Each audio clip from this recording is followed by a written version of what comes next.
ما ضاق أمر إلا وفرجه الله صلى الله عليه وآله وسلم صلاة وسلاما عليك يا سيدي يا رسول الله.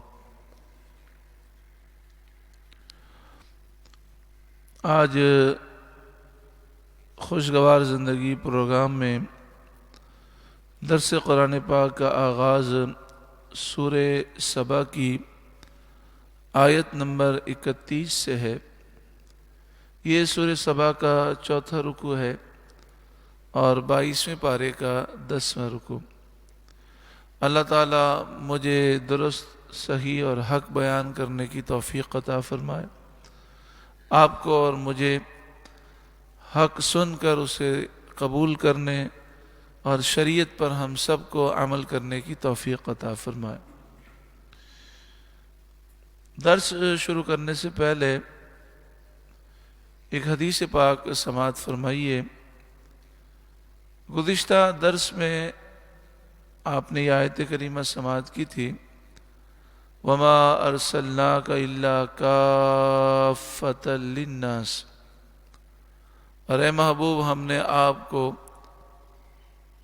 سارے انسانوں کے لیے رسول بنا کر بھیجا.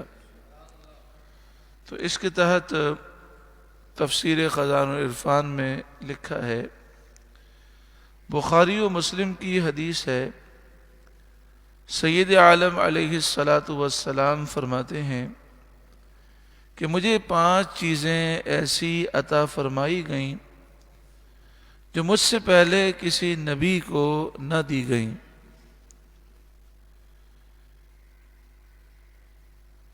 ایک ماہ کی مسافت کے رعب سے میری مدد کی گئی. عام طور پہ ہوتا ہی ہے کہ جب کوئی شخص کسی عظیم شخص کے سامنے آتا ہے تو اس کا رعب اس کے دل میں طاری ہوتا ہے. لیکن اللہ تعالیٰ نے نبی کریم صلی اللہ علیہ وآلہ وسلم کو شان عطا فرمائی کہ دشمن اگر چلنا شروع کرے اور حضور سے بھی دور ہے، 1 مہینے کے فاصلے پر ہے، تو وہ حضور کا رعب اپنے دل میں محسوس کرتا. تو فرمایا 1 ماہ کی مسافت کے رعب سے میری مدد کی گئی. تمام زمین میرے لیے سجدے کی جگہ بنائی گئی اور پاک کی گئی کہ جہاں میرے امتی کو نماز کا وقت ہو نماز پڑھے. پچھلی امتوں میں نماز پڑھنے کے لیے مخصوص جگہ ہوتی تھی اور حضور کی امت کے لیے پوری زمین کو پاک قرار دیا گیا، اور جہاں بھی زمین کا خطہ پاک ہے وہ نماز ادا کر سکتا ہے. فی نفسی تو زمین پاک ہے، لیکن اگر نجاست ہے تو پھر اسے پاک کرنا ہے. یعنی پوری دنیا میں وہ جہاں کہیں بھی نماز ادا کرنا چاہے نماز ادا کر سکتا ہے. میرے لیے غنیمتیں حلال کی گئیں جو مجھ سے پہلے کسی کے لیے حلال نہ تھی. پہلی شریعتوں میں یہ ہوتا تھا کہ جب جنگ ہوتی تھی، کافروں سے جو مال غنیمت ملتا تھا اس کا حکم یہ تھا کہ اس مال کو جلا دیا جائے. لیکن نبی کریم صلی اللہ علیہ وآلہ وسلم کے صدقے میں اس امت کے لیے یہ آسانی دی گئی کہ جب وہ جہاد کریں، کافروں سے جو مال ملے وہ مال غنیمت ہے اور ان کے لیے حلال ہے. مجھے مرتبہ شفاعت عطا کیا گیا اور انبیاء خاص اپنی قوم کی طرف مبعوث ہوئے تھے اور میں تمام انسانوں کی طرف مبعوث فرمایا گیا. حضور سارے انسانوں کے بھی نبی رسول ہیں، سارے جنات کے بھی، سارے جانوروں، درندوں، پرندوں، ساری مخلوق کے نبی و رسول ہیں. اللہ تعالی ہمیں عقید جہاں صلی اللہ علیہ وآلہ وسلم کی فرمانبرداری کی توفیق عطا فرمائے کہ ہم بڑے خوش نصیب ہیں کہ بن مانگے اللہ تعالیٰ نے ہمیں اسلام کی دولت دی اور محبوب کریم صلی اللہ علیہ وسلم کا امتی بنایا. آئیے ہم درس کا آغاز کرتے ہیں۔ وقال الذین کفروا، اور کافر بولے، لن نؤمن بہذا القرآن،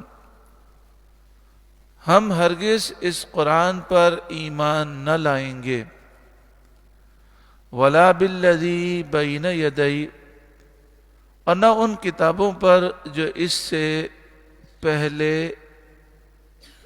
تھیں، نہ توریت انجیل زبور پر ایمان لائیں گے، نہ قرآن پر ایمان لائیں گے، نہ دیگر صحیفوں پر ایمان لائیں گے۔ یہ بات کافروں نے کہی۔ یہ بات انہوں نے کیوں کہی؟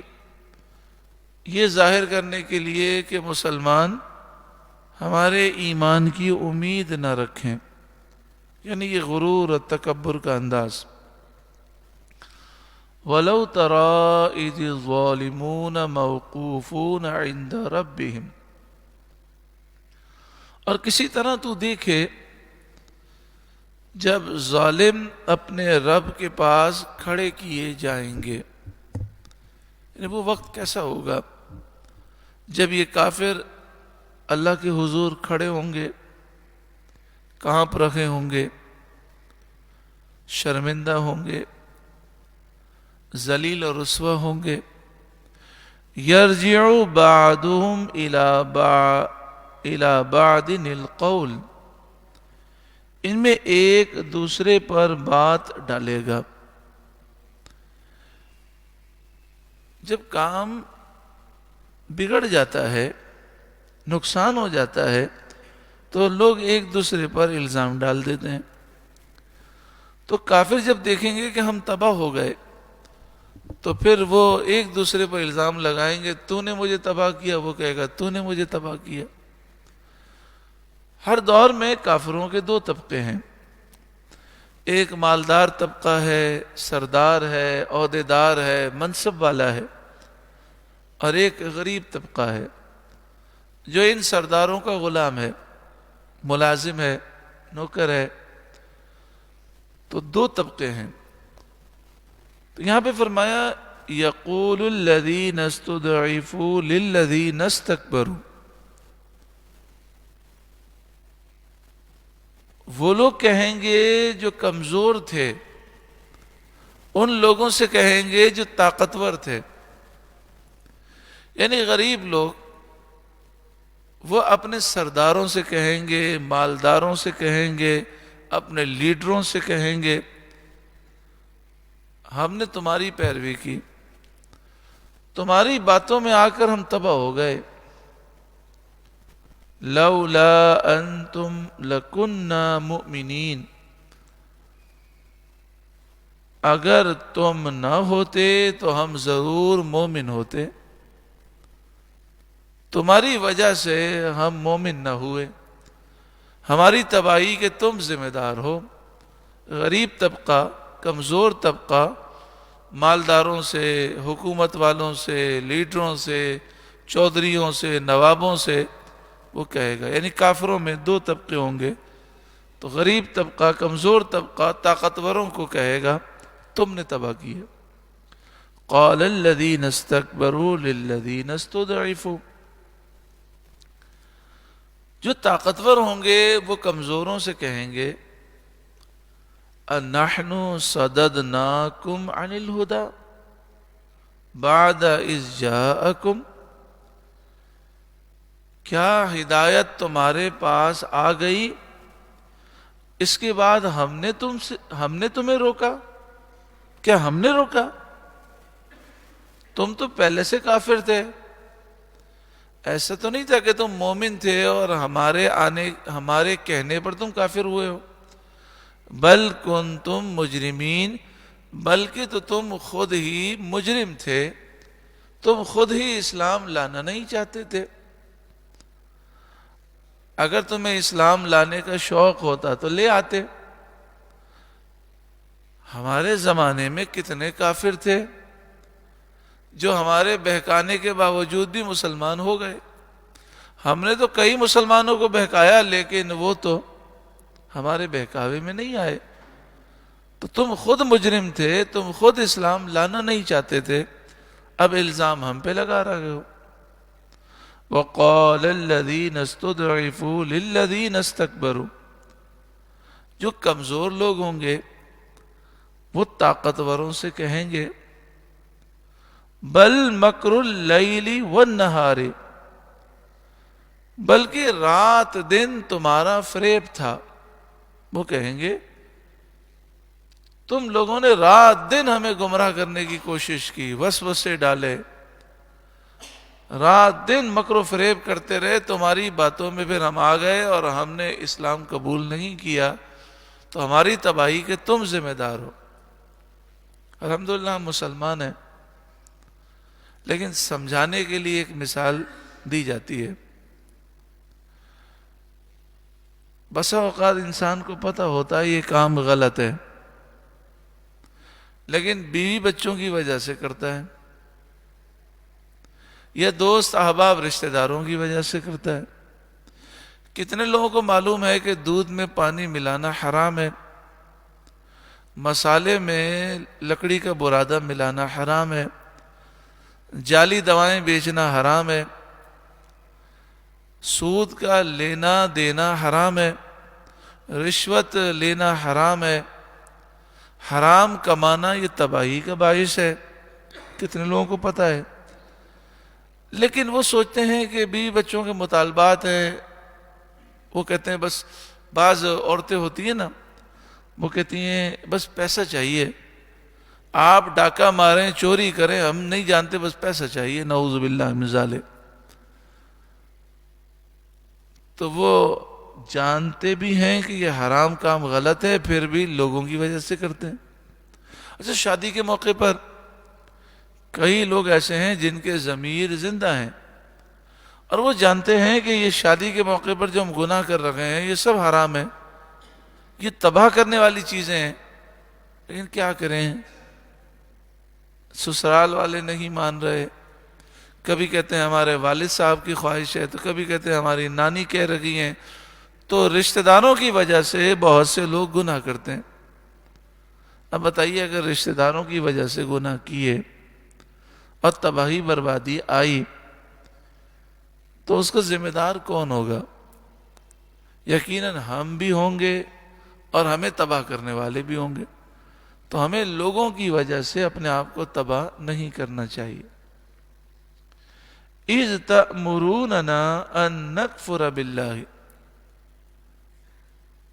کمزور لوگ طاقتوروں سے کہیں گے، یعنی کمزور کافر طاقتور کافر سے کہیں گے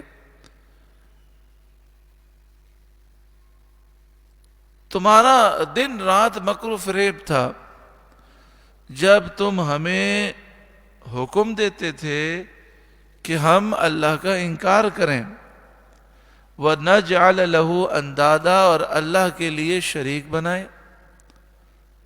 تم ہمیں کہتے تھے بتوں کی پوجا کرو، ہم تمہاری باتوں میں آ گئے۔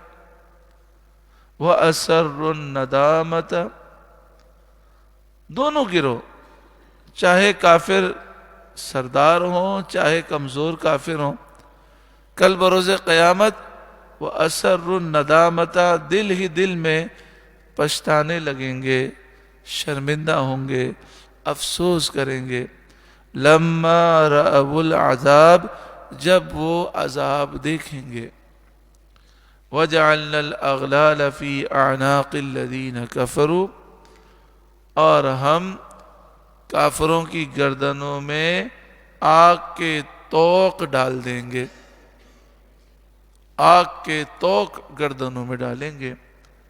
هَلْ يُجْزَوْنَ إِلَّا مَا كَانُوا يَعْمَلُونَ، وہ کیا بدلہ پائیں گے مگر وہی جو کچھ وہ کرتے تھے۔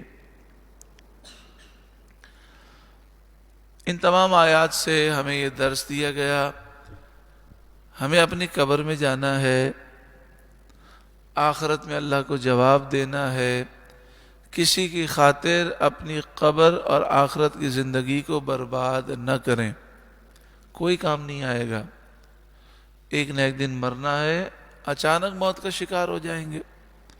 کتنے ایسے لوگ ہیں کہ جو اچانک دنیا سے چلے گئے، آئے دن جوان جوان ہارٹ فیل کی وجہ سے چلے جاتے ہیں اچانک. تو ایک نہ ایک دن ہمیں بھی جانا ہے. زندگی ایک ہی دفعہ ملی ہے، دوبارہ تو آنا نہیں ہے دنیا میں. تو لوگوں کی وجہ سے اپنا نقصان نہ کریں. جب کاروبار کا وقت ہوتا ہے، کاروبار عروج پر ہوتا ہے، گاہک آ رہے ہوتے ہیں، تو ہمارا کوئی رشتہ دار یا دوست دکان میں آ کر کہے یار بیٹھو نا گپ شپ مارو، تو ہم کیا کہتے ہیں؟ ابھی ٹائم نہیں ہے، ابھی کاروبار کا ٹائم ہے، ناراض مت ہونا. ہم اس کی وجہ سے اپنا کاروبار خراب نہیں کرتے. تو یہ جو ہماری زندگی ہے یہ کمانے کی زندگی ہے.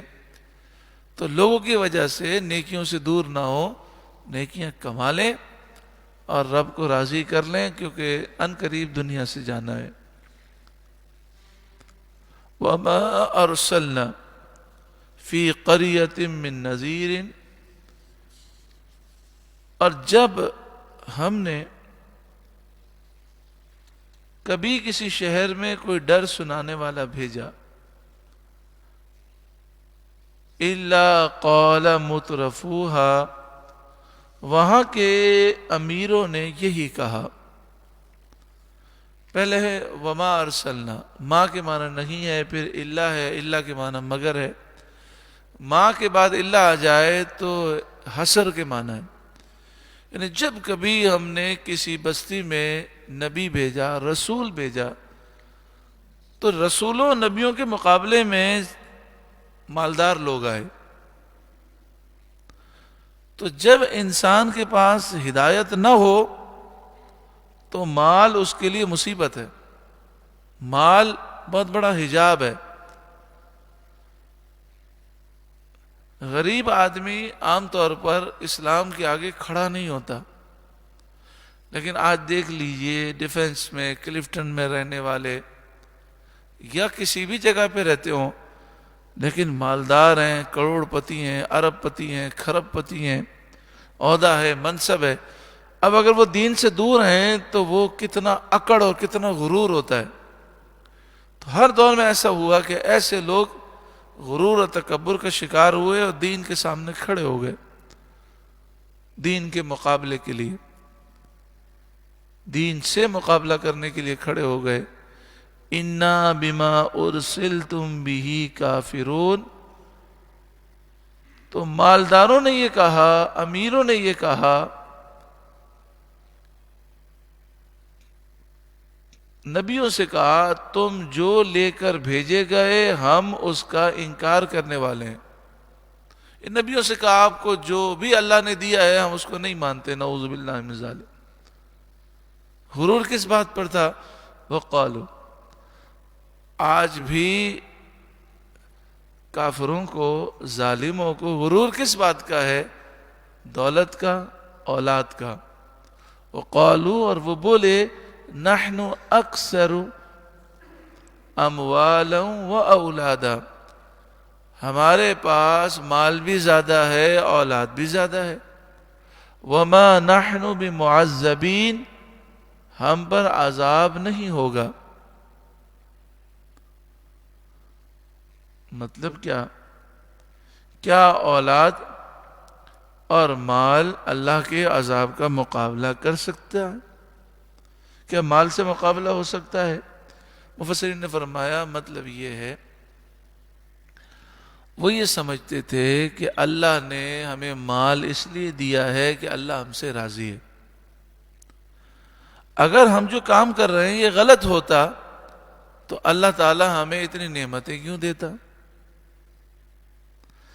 یہ چیز بعض مسلمانوں کے دل میں بھی ہے. حرام کما رہے ہیں، غلط کام کر رہے ہیں تو دل میں خیال آتا ہے اگر ہم غلط ہوتے تو پھر حج پہ کیوں جاتے؟ اتنے عمرے کر رہے ہیں، ہر سال رمضان میں عمرے پہ جا رہے ہیں.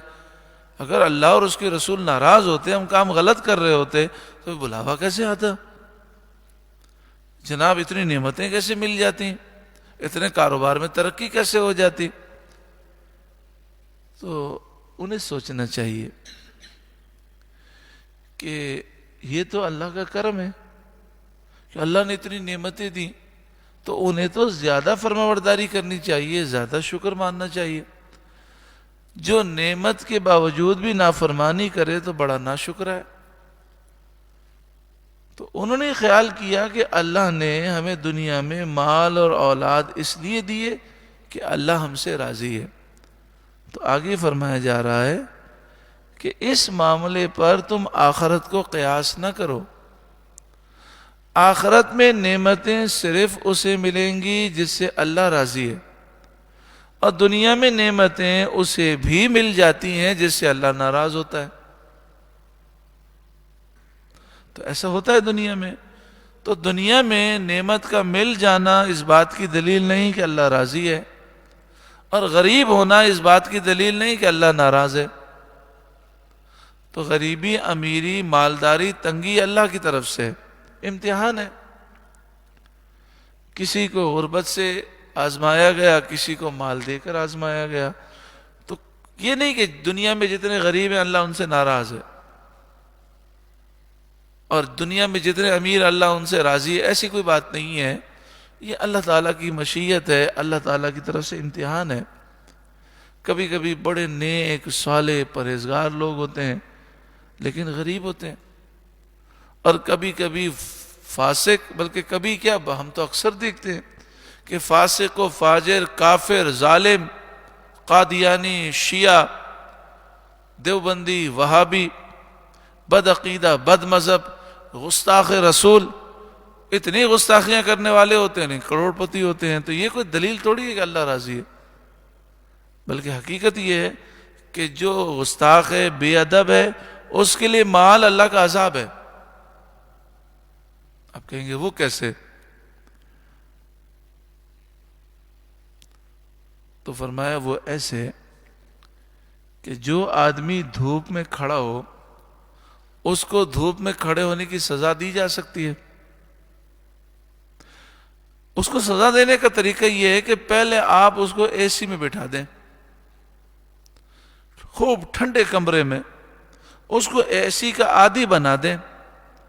اب آپ اس کو سخت دھوپ میں کھڑا کریں تو اسے تکلیف کا احساس زیادہ ہوگا۔ تو جن سے اللہ ناراض ہوتا ہے انہیں بہت راحتیں دی جاتی ہیں، اور وہ راحتوں کے عادی ہو جاتے ہیں، پھر اللہ کا عذاب آتا ہے تو انہیں عذاب زیادہ محسوس ہوتا ہے۔ اسی لیے دیکھیں کہ ایک غریب آدمی ہے جس کے پاس سونے کے لیے، رہنے کے لیے جگہ نہیں، فٹ پاتھ پر سوتا ہے، 2 دن 4 دن گزر جاتے ہیں، کھانے کے لیے نہیں ملتا، پھٹے پرانے کپڑے ہیں۔ اس کو اٹھا کر آپ جیل لے جائیں تو خوش ہو جائے گا کہ جیل میں چھت بھی مل گئی، وہاں رضائی بھی مل جائے گی، کمبل بھی مل جائے گا، 2 وقت کی روٹی بھی مل جائے گی، اور اسے جیل میں کپڑے بھی مل جائیں گے۔ تو اس کے لیے جیل جو ہے وہ راحت کا سامان ہے۔ لیکن یہ جو ہمارے حکمراں ہیں، یہ بیوروکریٹس ہیں، یہ جو ہمارے کروڑ پتی، ارب پتی ہیں، ان کو اگر کوئی جیل میں ڈال دے، اور چاہے جیل میں اے سی لگا ہو، پھر بھی یہ جیل میں مر جائیں گے۔ ان سے برداشت نہیں ہوتا، کیونکہ راحت کے بعد تکلیف برداشت نہیں ہوتی۔ تو یاد رکھیں کہ جو بندہ اللہ کا نافرمان ہے اس کے لیے بسا اوقات نعمتیں اللہ کا عذاب ہیں۔ حضرت عبداللہ بن عباس رضی اللہ تعالیٰ عنہما فرماتے ہیں کہ اگر گناہوں کے باوجود نعمتوں میں اضافہ ہو رہا ہے تو ڈر جانا چاہیے، کہیں ایسا تو نہیں کہ اللہ کا عذاب آنے والا ہو۔ قل، اے محبوب آپ فرمائیے، ان ربی یبسط الرزق لمن یشاء ویقدر، بے شک میرا رب رزق وسیع کرتا ہے جس کے لیے چاہے، اور تنگی فرماتا ہے جس کے لیے چاہے۔ تو رزق کی زیادہ فراوانی یا تنگی یہ اللہ کی ناراضگی یا خوشی کی دلیل نہیں ہے۔ اللہ خوش ہے اس سے جو اللہ کا فرما بردار ہے۔ وَلَكِنَّ أَكْثَرَ النَّاسِ لَا يَعْلَمُونَ، لیکن بہت لوگ نہیں جانتے۔ بہت لوگ نہیں جانتے، یعنی اکثر لوگ ان باتوں کو سمجھتے نہیں ہیں۔ اس آیت کریمہ کی تفسیر میں لکھا ہے کہ دو شخص مل کر بزنس کرتے تھے، تجارت کرتے تھے۔ ان میں سے ایک ملک شام کو گیا اور ایک مکہ مکرمہ میں رہتا تھا۔ جب نبی کریم صلی اللہ علیہ وآلہ وسلم نے نبوت کا اعلان فرمایا تو جو ملک شام میں تھا اسے خبر پہنچی کہ مکے میں نبی آخر الزماں تشریف لائے ہیں، یعنی انہوں نے نبوت کا اعلان فرمایا ہے۔ حضور کی ولادت تو مکے میں ہی ہوئی، لیکن حضور نے اعلان فرمایا 40 سال کی عمر میں، تو نبی آخر الزماں نے نبوت کا اعلان فرمایا ہے۔ یہ خبر شام میں جو شخص تھا اس کو پہنچی، تو اس نے اپنے دوست کو جو مکہ مکرمہ میں تھا خط لکھا اور اس سے کہا کہ مجھے نبی اکرم صلی اللہ علیہ وآلہ وسلم کی پوری زندگی کے بارے میں اور ان کے کردار کے بارے میں، وہ جو اسلام کی دعوت دے رہے ہیں اس دعوت کی تفصیل کے بارے میں مجھے بتاؤ وہ کیا ہے۔ تو اس نے جواب میں لکھا کہ محمد مصطفیٰ صلی اللہ علیہ وسلم نے اپنی نبوت کا اعلان تو کر لیا ہے، مگر چھوٹے درجے کے حقیر غریب لوگوں کے علاوہ کسی نے اسلام قبول نہیں کیا۔ جو غریب لوگ ہیں، حقیر لوگ ہیں، چھوٹے لوگ ہیں، انہوں نے اسلام قبول کیا۔ اب یہ سوچ غلط ہے کہ غریب کو حقیر سمجھنا، یہ کافرانہ سوچ ہے۔ نہ غریب حقیر ہے نہ مالدار حقیر ہے، حقیر وہ ہے جو اللہ کا نافرمان ہے، اور عزت والا وہ ہے جو اللہ کا فرما بردار ہے، چاہے غریب ہو چاہے امیر ہو۔ جب یہ خط اس کے پاس پہنچا تو وہ اپنا تجارتی کام چھوڑ کر شام سے مکے آ گیا۔ آتے ہی اپنے دوست سے کہنے لگا کہ مجھے سید عالم محمد مصطفیٰ صلی اللہ علیہ وسلم کا پتہ بتاؤ۔ پھر وہ پتہ معلوم کر کے نبی کریم صلی اللہ علیہ وسلم کی خدمت میں حاضر ہوا اور عرض کیا کہ آپ دنیا کو کیا دعوت دیتے ہیں اور آپ ہم سے کیا چاہتے ہیں؟ نبی کریم صلی اللہ علیہ وآلہ وسلم نے فرمایا بت پرستی چھوڑ کر ایک اللہ تعالیٰ کی عبادت کرنا، یہ اسلام کی دعوت ہے، اور آپ نے دیگر اسلام کے احکامات بتائے۔ یہ باتیں اس کے دل میں اثر کر گئیں۔ وہ شخص پچھلی کتابوں کا عالم بھی تھا، توریت زبور کو بھی جانتا تھا، انجیل کو بھی جانتا تھا۔ کہنے لگا میں گواہی دیتا ہوں کہ آپ بے شک اللہ تعالیٰ کے رسول ہیں۔ اس نے کیا کہا؟ میں گواہی دیتا ہوں کہ آپ بے شک اللہ کے رسول ہیں۔ تو نبی کریم صلی اللہ علیہ وسلم نے فرمایا تم نے یہ کیسے جانا؟ یعنی حضور سے انہوں نے معجزہ طلب نہیں کیا، تو آپ نے فرمایا تم نے تبھی معجزہ بھی نہیں دیکھا، تم نے کیسے جان لیا کہ میں اللہ کا نبی اور رسول ہوں؟ اس نے کہا کہ جب کبھی کوئی نبی بھیجا گیا تو پہلے چھوٹے درجے کے غریب لوگ ہی اس کے تابع ہوئے، نبیوں کی دعوت کو پہلے غریبوں نے ہی قبول کیا۔ یہ سنت الہیہ ہمیشہ ہی جاری رہی، اس پر یہ آیت کریمہ نازل ہوئی۔ پھر نبی کریم صلی اللہ علیہ وآلہ وسلم کی وہ حدیث ذہن میں رکھیں کہ آپ نے فرمایا جب اسلام کی دعوت دی گئی تو سب سے پہلے غریب اسلام میں آئے۔ آپ نے فرمایا جب قیامت کا قرب ہوگا تو غریبوں میں ہی اسلام باقی رہے گا۔ کیا فرمایا؟ پھر اسلام کس میں باقی رہ جائے گا؟ غریبوں میں۔ اسلام کے لیے جان دینے والے غریب ہی ہوں گے، حضور کی ناموس پر پہرا دینے والے غریب ہی ہوں گے۔ تو اب آپ دیکھ رہے ہیں کہ اکثر جو حضور کے عشاق ہیں، حضور سے محبت کرنے والے ہیں، ان کی اکثریت غریبوں کی ہے، کمزوروں کی ہے۔ تو یہ حضور نے پہلے ہی خبر دی کہ اسلام کی ابتدا میں غریبوں نے اسلام قبول کیا، اسلام ابتدا میں غریبوں میں تھا، پھر فتح مکہ کے بعد مالدار لوگ بھی ایمان لائے، سردار بھی ایمان لائے، لیکن ابتدا کے اندر اسلام غریبوں میں تھا۔ آپ نے فرمایا قرب قیامت میں دوبارہ اسلام غریبوں میں رہ جائے گا۔ اللہ تعالی ہمیں ہمیشہ اسلام پر ثابت قدمی کی توفیق نصیب فرمائے۔ درود پاک پڑھی، اللہم صلی علی سیدنا و مولانا محمد ابن عبد اللہ ما ضاق امر الا وفرجہ اللہ صلی اللہ علیہ وآلہ وسلم۔ سورہ سبا کا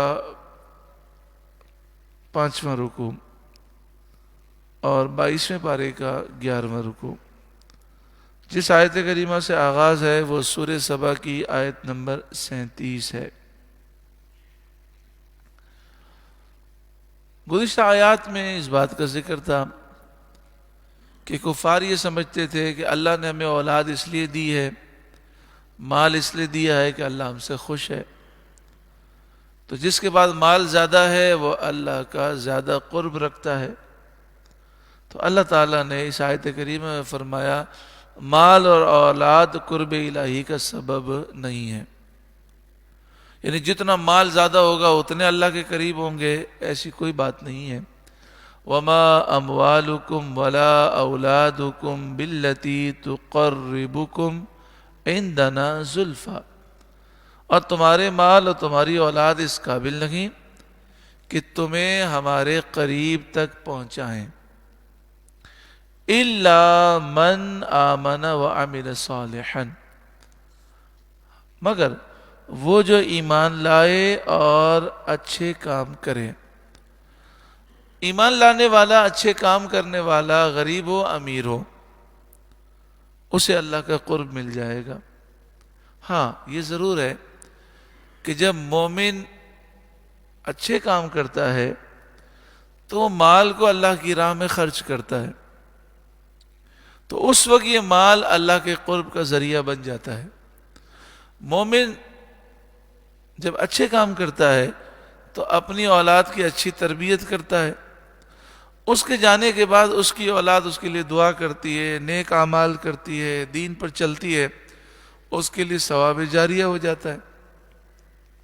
تو یہ اولاد بھی اس کے لیے اللہ کے قرب کا ذریعہ بن جاتی ہے۔ فَأُولَئِكَ لَهُمْ جَزَاءُ الضِّعْفِ، دعا فرمائیں اللہ تعالیٰ نے جو ہمیں مال دیا ہمیں خوب اس کی راہ میں خرچ کرنے کی توفیق عطا فرما، اور اللہ تعالیٰ ہمیں بھی نیک بنائے، ہماری اولاد کو بھی نیک بنائے، ہمیں اپنی اولاد کی صحیح تربیت کرنے کی توفیق عطا فرمائے۔ تربیت وہ کر سکتا ہے جس کی اپنی تربیت ہو، تو اللہ تعالیٰ ہماری بھی اصلاح فرمائے، ہماری اولاد کی بھی اصلاح فرمائے۔ فَأُولَئِكَ لَهُمْ جَزَاءُ الضِّعْفِ بِمَا عَمِلُوا، ان کے لیے کئی گنا صلہ ہے ان کے عمل کا بدلہ، یعنی انہوں نے جو عمل کیا اللہ تعالیٰ کئی گنا زیادہ صلہ عطا فرمائے گا۔ مثلا ہم مزدوری کرتے ہیں، 10 گھنٹے مزدوری کرتے ہیں تو ایک دہاڑی ملتی ہے، 500 روپے، 1000 روپے، 2000 روپے مل جائیں گے۔ لیکن اللہ تعالیٰ کتنا کریم ہے، چھوٹا سا کام نیک کرتے ہیں اللہ کی بارگاہ میں قبول ہو جاتا ہے، دنیا اور آخرت کی بے حساب نعمتیں مل جاتی ہیں چھوٹے سے کام میں۔ تو کام تو چھوٹا سا ہے، محنت بھی چھوٹی سی ہے، تھوڑی سی ہے، مگر اللہ بے حساب عطا فرماتا ہے۔ تو اس میں ضروری ہے کہ اخلاص ہو۔ ہم جتنا کام پہ زور دیتے ہیں اس سے زیادہ اخلاص پہ زور دیں۔ اللہ مجھے بھی اخلاص عطا فرمائے، آپ کو بھی اخلاص عطا فرمائے، کام ہو محض اللہ کی رضا کے لیے، بس مقصد یہ ہو اللہ راضی ہو جائے۔ وَهُمْ فِي الْغُرُفَاتِ آمِنُونَ، اور وہ جنت کے بالا خانوں میں امن و امان سے ہوں گے، جنت میں محلات میں ہوں گے۔ وَالَّذِينَ يَسْعَوْنَ فِي آيَاتِنَا مُعَاجِزِينَ، اور وہ جو ہماری آیتوں میں ہمیں ہرانے کی کوشش کرتے ہیں، یعنی وہ سمجھتے ہیں کہ یہ پروپیگنڈا کر کے قرآن کے خلاف باتیں کر کے اسلام کو شکست دے دیں گے، وہ اسلام کو شکست نہیں دے سکتے۔ مجھے اس آیت پر امیر المجاہدین کی وہ بات یاد آتی ہے۔ دیکھیں، کافروں کا مقابلہ رسول اللہ سے تھا، صحابہ اور اہل بیت سے تھا، کافروں کا مقابلہ اولیاء سے رہا، صالحین سے رہا۔ کافروں نے قرآن کا مقابلہ کیا، اسلام کا مقابلہ کیا، لیکن ناکام ہوئے۔ لیکن اللہ تعالیٰ نے یہ فرمایا جو ہم سے مقابلہ کرتے ہیں، تو در حقیقت کافر کس سے مقابلہ کر رہے ہیں؟ اللہ سے، اور اللہ سے کوئی مقابلہ کر نہیں سکتا۔ یہی امیر المجاہدین فرماتے کہ ہمارے خلاف جو کھڑا ہے وہ اس لیے کھڑا ہے کہ ہم اللہ کے دین کی بات کرتے ہیں، تو اس کا ہم سے مقابلہ نہیں، اللہ سے مقابلہ ہے، اور اللہ سے کوئی مقابلہ کر نہیں سکتا، لہذا یہ ضرور شکست کھائیں گے اور غیبی مدد ضرور آئے گی، اور اللہ کا دین ضرور بلند و بالا ہوگا۔ اولئک فی العذاب محضرون، وہ عذاب میں لا دھرے جائیں گے، وہ عذاب میں حاضر کیے جائیں گے جو اسلام کا مقابلہ کرنے کی کوشش کرتے ہیں۔ قل، اے محبوب آپ فرمائیے، ان ربی یبسط الرزق لمن یشاء من عبادہ، بے شک میرا رب رزق وسیع فرماتا ہے اپنے بندوں میں سے جس کے لیے چاہے، وَيَقْدِرُ لَهُ، اور تنگی فرماتا ہے جس کے لیے چاہے۔ اللہ رب العالمین جس کے لیے چاہے روزی جتنی عطا فرمائے، جو تقدیر میں لکھا ہے وہ ضرور ملنا ہے۔ اللہ کی رضا پہ بندہ راضی رہے، پریشان ہونے سے کوئی فائدہ نہیں۔ ہمارا ٹینشن، ہماری فکریں، ہماری پریشانیاں، ناشکری چیزوں کو بدل نہیں سکتی۔ ہاں، اللہ کی رحمت ہماری پریشانیوں کو دور کر سکتی ہے، تو صبر کریں گے انشاءاللہ درجات ملیں گے۔ جتنی تکلیف زیادہ ہوتی ہے اتنا ہی درجہ بلند ہوتا ہے۔ مثلا ہم بلڈنگ پہ چڑھنا شروع کریں تو ایک منزل چڑھیں گے تکلیف ہوگی، لیکن اگر 5 منزلہ چڑھیں گے تو زیادہ تکلیف ہوگی۔ لیکن آپ دیکھیں، ایک منزل چڑھنے کی تکلیف کم ہے، 5 کی زیادہ ہے، لیکن تکلیف جتنی زیادہ ہوگی اتنے ہی ہم بلند ہو جائیں گے۔ بزرگان دین فرمایا کرتے کہ تم جتنا راحتوں سے خوش ہوتے ہو، ہم تکلیفوں پر اس سے زیادہ خوش ہوتے ہیں۔ وہ کیسے؟ تو اس کی ایک مثال دی گئی۔ 2 مزدور ہیں، وہ اڈے پر جاتے ہیں تاکہ مزدوری ملے۔ ایک مزدور کو مزدوری نہیں ملتی، پورا دن وہ اڈے پر بیٹھ کر آرام کرتا ہے، کھاتا پیتا ہے، پنکھوں میں بیٹھتا ہے، اور ایک کو مزدوری مل جاتی ہے، 10 گھنٹے سخت گرمی میں دھوپ میں کام کرتا ہے۔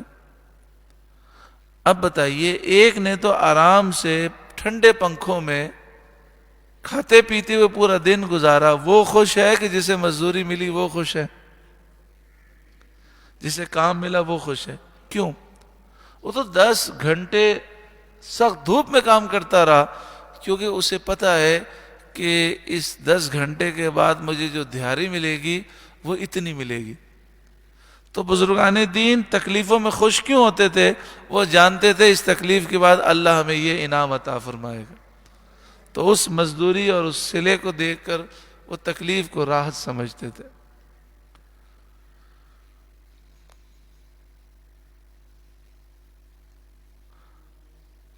آگے ارشاد فرمایا وَمَا أَنفَقْتُم مِّن شَيْءٍ فَهُوَ يُخْلِفُ، اور جو چیز تم اللہ کی راہ میں خرچ کرو وہ اس کے بدلے میں اور دے گا، وہ اس کے بدلے میں اور دے گا۔ بخاری اور مسلم کی حدیث میں ہے، اللہ تعالیٰ فرماتا ہے خرچ کرو تم پر خرچ کیا جائے گا۔ مال روکنے سے آنا بھی بند ہو جاتا ہے۔ میرے استاد محترم امیر المجاہدین بہت سخی تھے، تو کوئی بھی اگر کوئی شخص آ کر تحفہ دیتا، مثلا ڈائری دی ہے، پین دی ہے، کوئی چیز دی ہے، تو آپ کیا کرتے؟ فوراً اس کی پیکنگ کھول دیتے، اور ڈائری ہوتی تو اس میں کچھ لکھ لیتے۔ تو آپ سے کہا جاتا کہ آپ کو جب ضرورت نہیں ہے تو کھولتے کیوں ہیں پیکنگ؟ پیکنگ میں چیز رہے کتنا اچھا ہے۔ آپ نے فرمایا استعمال کرو گے اللہ اور دے گا۔ تو اکثر یہ ہوتا کہ آپ اس کو کھول دیتے، اور اگر اپنی ضرورت ہوتی تو خود استعمال کرتے، ورنہ اپنے پاس رکھتے، جو آتا اسے دے دیتے، کیونکہ اللہ نے فرمایا خرچ کرو تم پر خرچ کیا جائے گا۔ نبی کریم صلی اللہ علیہ وآلہ وسلم نے کسی کو دیکھا کہ وہ خاتون گن کر دے رہی ہیں اللہ کی راہ میں، تو حضور نے فرمایا بغیر گنے دو، اللہ تمہیں بے حساب عطا فرمائے گا۔ تو اس لیے زکوٰۃ ہے، صدقہ فطر ہے، صدقہ واجبہ ہے، قربانی ہے، یہ تو ہم کرتے ہیں۔ اس کے علاوہ بھی خصوصاً ماں باپ کی خدمت یہ بہت بڑی سعادت ہے۔ اگر اللہ تعالیٰ نے یہ نعمت ہمیں دی ہے، ماں باپ حیات ہیں، تو ان پہ خرچ کر کے دیکھیں، ان کی خدمت کر کے دیکھیں، دنیا اور آخرت میں اس کا بے حساب صلہ نصیب ہوگا۔ اسی طرح بیوی بچوں کی ضروریات ہیں، وہ تو ہم پوری کرتے ہی ہیں۔ عام طور پر لوگ بیوی بچوں کی ضروریات تو پوری کر لیتے ہیں، لیکن وہ ماں باپ کی ضروریات میں کٹوتی کرتے ہیں۔ مثلا مہنگائی ہو گئی، اسکول کی فیسیں بڑھ گئی، وین کی فیسیں بڑھ گئیں، بجلی کا بل بڑھ گیا، تو وہ اپنے اخراجات میں سے تو کوئی کٹوتی نہیں کرتے، ماں باپ کو کہتے ہیں اب اتنے دیتا تھا اب آدھے دوں گا، مہنگائی بہت ہو گئی۔ حالانکہ ایسا نہیں ہونا چاہیے، اور کوشش یہ ہونی چاہیے کہ ان کے مانگنے سے پہلے ان کی ضروریات پوری کی جائیں۔ اس میں ہم کوئی احسان نہیں کر رہے۔ نبی کریم صلی اللہ علیہ وآلہ وسلم نے فرمایا انت و مالک لابیک، ایک جوان سے فرمایا تو بھی اپنے باپ کا ہے اور تیرا مال بھی تیرے باپ کا ہے۔ تو ہم نے کیا کیا؟ جن کا مال تھا انہی کو پیش کر دیا، کوئی احسان نہیں کیا، ہاں اپنی ذات پر احسان کیا کہ دنیا بھی سنور جائے گی اور آخرت بھی سنور جائے گی۔ وَمَا أَنفَقْتُم مِّن شَيْءٍ فَهُوَ يُخْلِفُ، لیکن لوگ سمجھتے نہیں ہیں۔ لوگ سمجھتے ہیں کہ یہ جو مسجد کے باہر یہ فقیرنیاں بیٹھی ہیں، یہ فقیر بیٹھے ہیں، ان کو دینے سے ہی ثواب ملے گا۔ مسجد کی پیٹی میں نہیں ڈالیں گے، مدرسے کے چندے میں نہیں دیں گے، مطلب دیں گے مدرسے کے چندے میں بھی دیں گے مسجد، لیکن وہ جو ذہن میں ہے نا کہ صدقہ بلاؤں کو ٹالتا ہے، تو وہ 50 روپے 100 روپے 500 روپے جو روز نکالتے ہیں، یہ سگنل پر جو فقیر کھڑا ہے اس کو ہی دیں گے، یا جو مسجد کے باہر فقیرنیاں بیٹھی ہیں انہیں دیں گے۔ حالانکہ ان میں سے کئی ایسے ہیں جو کروڑ پتی ہیں یا لکھ پتی ہیں، ہم سے زیادہ بسا اوقات ان کے بعد دولت ہوتی ہے، اور بھیک مانگنا ان کا پیشہ ہے۔ شرعی مسئلہ یہ ہے کہ بھیک مانگنا یہ حرام ہے، اور ایسے شخص کو بھیک دینا بھی حرام ہے، اسے ثواب نہیں ملتا۔ صرف وہ شخص بھیک مانگ سکتا ہے جس کے پاس کھانے کے لیے نہیں ہے، تو آج کے کھانے کے لیے بھیک مانگ سکتا ہے. جس کے پاس لباس نہیں ہے پہننے کے لیے تو آج لباس کے لیے بھیک مانگ سکتا ہے. لیکن لباس مل گیا تو اب دوسرے لباس کا سوال نہیں کر سکتا. آج کا کھانا مل گیا تو کل کے کھانے کا سوال نہیں کر سکتا. بچہ بیمار ہے اور پیسے نہیں ہیں تو علاج کا سوال کر سکتا ہے. لیکن آپ ان سے پوچھیں جی کیا ضرورت ہے آپ کو, وہ کہیں گے کھانا نہیں ہے. آپ کھانا دیں پھر بھی سگنل پہ ہی کھڑے ہیں. تو جب کھانا مل گیا تو اب کیوں مانگ رہا ہے, اس کا سوال کرنا حرام ہے. نبی کریم صلی اللہ علیہ وآلہ وسلم نے فرمایا جس کے پاس ایک دن کا کھانا ہے, ایک دن کا لباس موجود ہے, وہ سوال کرتا ہے تو انگاروں کا سوال کرتا ہے, چاہے کم کا سوال کرے چاہے زیادہ کا کرے. تو یہ جو پیشہ ور بھکاری ہے, ان کو دینے سے ثواب تو ملتا نہیں ہے بلکہ الٹا گناہ ہے, کیونکہ ہم گناہ میں ان کے ساتھ تعاون کر رہے ہیں. لیکن لوگ نہیں سمجھتے. پڑھے لکھے سمجھدار دیندار لوگ بھی فجر کی نماز سے باہر نکلیں گے تو مسجد, اور ایسے ایسے لوگ ہیں. دیکھیں آپ غور کیجئے گا, کئی مسجدیں ایسی ہیں کہ فقیر بیٹھے ہوتے ہیں تو وقت نماز کا شروع ہونے سے پہلے بیٹھے ہوتے ہیں, اور وقت ختم ہو جاتا ہے بیٹھے رہتے ہیں, نماز نہیں پڑھتے. سب کو معلوم ہے. یعنی مسجد کے باہر بیٹھے نماز ایک نہیں پڑھتے. بعض مسجدیں ایسی ہیں کہ فجر کا وقت شروع ہونے سے پہلے فقیرنی آ کر بیٹھ جاتی ہیں, اور فجر کا ٹائم ختم ہو جاتا بیٹھی رہتی ہیں. سارے بیٹھے رہتے ہیں, فقیر بھی بیٹھے رہتے ہیں. حالانکہ کفر و شرک کے بعد سب سے بڑا گناہ نماز نہ پڑھنا ہے. تو سفید پوش لوگ ہیں, ان کو دینا, جو ڈرائیور ہیں, جو چوکیدار ہیں, جو ٹھیلے والے ہیں, آپ کو 50 روپے دینے ایسے ہی دے دیں ان کو, تو ان کی کتنی دعا لگے گی. وہ بھیک تو نہیں مانگتے, وہ بھیک نہیں مانتے, وہ محنت مزدوری کرتے ہیں. اگر ان کو ہم سودا لیتے ہو 50 روپے اوپر دے دیں تو یہ ثواب ہی ملے گا اور ہماری انشاءاللہ بلائیں دور ہوں گی. لیکن لوگوں کا ذہن نہیں بنتا. جتنی بھی آپ تقریر کر لیں وہ پھر نکل کر باہر فقیروں کو ہی دے رہے ہوتے ہیں. اور یہ پوری مافیا ہے, اور یہ باتیں مجھ سے زیادہ آپ جانتے ہیں. پوری مافیا ہے, لاکھوں کروڑوں اربوں روپے کا بزنس ہے. ہمارے ایک دوست ہیں, وہ ہوٹل سے کھانا کھا کے باہر نکلے. یہ واقعہ میں نے پہلے بھی سنا ہے. باہر نکلے تو ایک بابا جی بھیک مانگ رہے تھے. انہوں نے کہا بابا جی بھیک نہیں مانگے, گناہ ہے, آپ محنت کریں کمائیں. تو وہ کہنے لگے اس بڑھاپے میں مجھے نوکری کون دے گا. تو وہ کہتے ہیں میں نے کہا آپ میری فیکٹری میں آ جائیں, یہ میرا کارڈ لیں, میں آپ کو جتنا عام مزدور کو میں دیتا ہوں اس سے ڈبل آپ کو دوں گا. کہتے ہیں دوسرے دن وہ آ گیا میری دکان اس پہ فیکٹری میں. مجھ سے کہنے لگا کیا کام دیں گے. میں نے کہا دیکھیں یہ کام ہے, جو کام آپ کو آسان لگے. تو اس نے کہا یہ کام میرے لیے آسان ہے. کہتے ہیں ایک دن گزرا تو مجھ سے کہنے لگا مجھ سے کام نہیں ہوتا, کیونکہ مفت کھانے کی عادت پڑ جائے تو کام کہاں سے ہوگا. تو میں نے کہا بابا جی آپ کوئی کام نہیں کریں, جتنی دیر آپ بھیک مانگتے ہیں نا اتنی دیر میری فیکٹری میں آ کر بیٹھ جائیں, میں آپ کو عام مزدور سے ڈبل تنخواہ دے دوں گا. کہتے ہیں دوسرے دن آیا اور پھر دوسرے دن آ کے کہتا ہے مجھے پیسوں کی ضرورت ہے, اتنے پیسے دے دیں پھر میری کٹوتی کر لیجئے گا. میں نے رحم کھا کے اس کو دیا, پھر تیسرے دن غائب. کہتے ہیں آ ہی نہیں رہا. کہتے ہیں مجھے ملا بھی نہیں. کچھ عرصے کے بعد کہتے ہیں میں ایک ہوٹل میں کھانا کھانے گیا تو باہر نکلا تو وہی آدمی بھیک مانگ رہا تھا. تو میں نے کہا بابا جی آپ آئے نہیں, آپ نے کام چھوڑ دیا اور میرے پیسے لے کر بھی چلے گئے, وہ واپس بھی نہیں کیے, کام بھی پورا نہیں کیا, تو آپ پھر بھیک مانگنے لگے.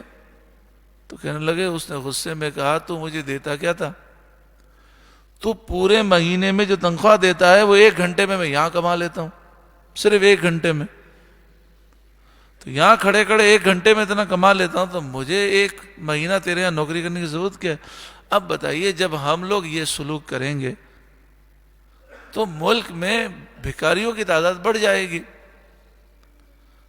اور ملک بھکاریوں سے نہیں چلتا، ملک کام کرنے والوں سے چلتا ہے۔ تو لوگوں کو روزگار کی طرف لگائیں اور کمانے والوں کی حوصلہ افزائی کریں۔ اب بیچارے جو سیکورٹی گارڈ ہوتے ہیں ان کی تنخواہ کتنی ہوتی ہے؟ ایک گارڈ سے میں نے پوچھا تو اس نے کہا 15,000 روپے۔ اب کتنی بڑی جہالت ہے، کتنی بڑی ہماری جہالت ہے کہ جس گارڈ پر آپ کے کروڑوں روپے کا انحصار ہے، اگر گارڈ ڈاکوؤں سے مل گیا تو آپ کے سارے پیسے لٹ جائیں گے۔ اس آپ نے گارڈ کو صرف 15,000 روپے مہینہ دینا ہے۔ 15,000 مہینے میں آپ تو چلا کے دکھائیں، کوئی بھی نہیں چلا سکتا پورا مہینہ۔ کرائے کا مکان بھی ہے، 6 بچے بھی ہیں، اسکول بھی جا رہے ہیں، کیسے چلاتے ہیں؟ واللہ عالم بالصواب۔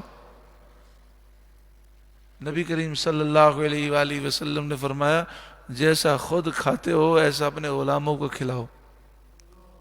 تو کیا جو ہم خود کھاتے ہیں ایسے ہمارے نوکر ملازمین کھا سکتے ہیں؟ آپ نے فرمایا جیسا خود لباس پہنتے ہو ایسے اپنے غلاموں کا لباس پہناؤ۔ تو کیا اتنی تنخواہ ہے کہ وہ ہمارے جیسا لباس پہن سکے؟ تو یہ ظلم ہے۔ اب یہی شخص جو گارڈ کو 15,000 روپے دے رہا ہے نا، یہ 5,000 10,000 روپے 20,000 روپے ایسے ہی فقیروں میں بانٹ دے گا پورے مہینے، لیکن سیکورٹی گارڈ کا 1,000 روپے بھی تنخواہ نہیں بڑھائے گا۔ حالانکہ اس کی تنخواہ میں اضافہ کر دیں تو ثواب زیادہ ملے گا کہ وہ روزگار کما رہا ہے، حلال کمانے والا ہے، محنت مزدوری کرنے والا ہے، لیکن احساس نہیں ہے۔ وَمَا أَنفَقْتُم مِّن شَيْءٍ فَهُوَ يُخْلِفُ، اور جو چیز تم اللہ کی راہ میں خرچ کرو وہ اس کے بدلے میں اور دے گا۔ وَهُوَ خَيْرُ الرَّازِقِينَ، اور وہ سب سے بہتر رزق دینے والا ہے۔ دوسری حدیث پاک میں ہے نبی کریم صلی اللہ علیہ وسلم نے قسم کھا کے فرمایا صدقے سے مال کم نہیں ہوتا۔ ہم تو یہ سمجھتے ہیں نا کہ ہم نے 1,00,000 روپے میں سے 2,500 روپے زکوٰۃ دے دی، 2,500 روپے کم ہو گئے، لیکن رسول اللہ نے قسم کھا کے فرمایا صدقہ دینے سے، خیرات دینے سے مال کم نہیں ہوتا۔ یہ جو 2,500 دیے ہیں یہ کم نہیں ہوئے، یہ تو انویسٹمنٹ ہے ہماری۔ جیسے ایک بیج زمین میں بویا جائے تو بظاہر وہ فنا ہوتا ہے، لیکن وہ ایک بیج سینکڑوں دانے دے جاتا ہے، سینکڑوں بیج دے دیتا ہے۔ تو آپ نے فرمایا صدقے سے مال کم نہیں ہوتا۔ دوسری چیز آپ نے فرمایا معاف کرنے سے عزت بڑھتی ہے۔ لوگ کہتے ہیں نا میں معاف کر دوں گا لوگ بزدل سمجھیں گے، لوگ میرا مذاق اڑائیں گے کہ ڈر گیا۔ حضور نے فرمایا معاف کرنے سے عزت بڑھتی ہے۔ اور تیسرا فرمایا عاجزی انکساری تواضع کرنے سے مرتبہ بلند ہوتا ہے، تو غرور و تکبر کرنے سے مرتبہ گھٹ جاتا ہے۔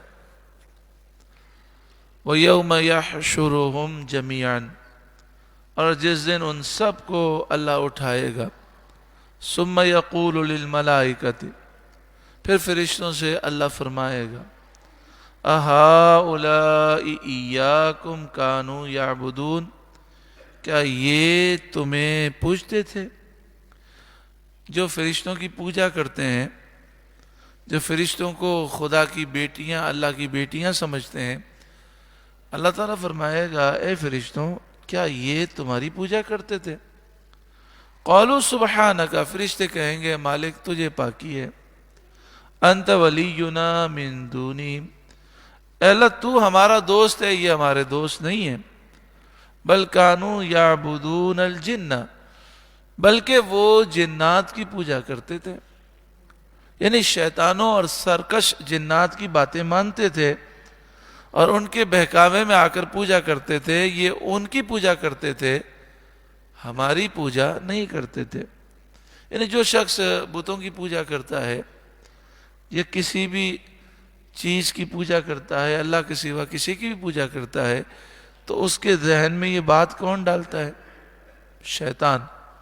تو گویا کہ وہ شیطان کی بات مان رہا ہے، وہ شیطان کا پجاری ہے. اکثرہم بہم مؤمنون، ان میں اکثر انہی پر یقین لائے تھے، یعنی ان لوگوں نے شیطانوں ہی کی باتوں کو مانا تھا. فَالْيَوْمَ لَا يَمْلِكُ بَعْضُكُمْ لِبَعْضٍ نَفْعًا وَلَا ضَرًّا. اللہ فرمائے گا تو آج تم میں ایک دوسرے کے بھلے برے کا کچھ اختیار نہ رکھے گا. یہ تمہارے جھوٹے خدا، یہ تمہارے بت تمہیں نہ نفع دے سکتے ہیں نہ نقصان دے سکتے ہیں.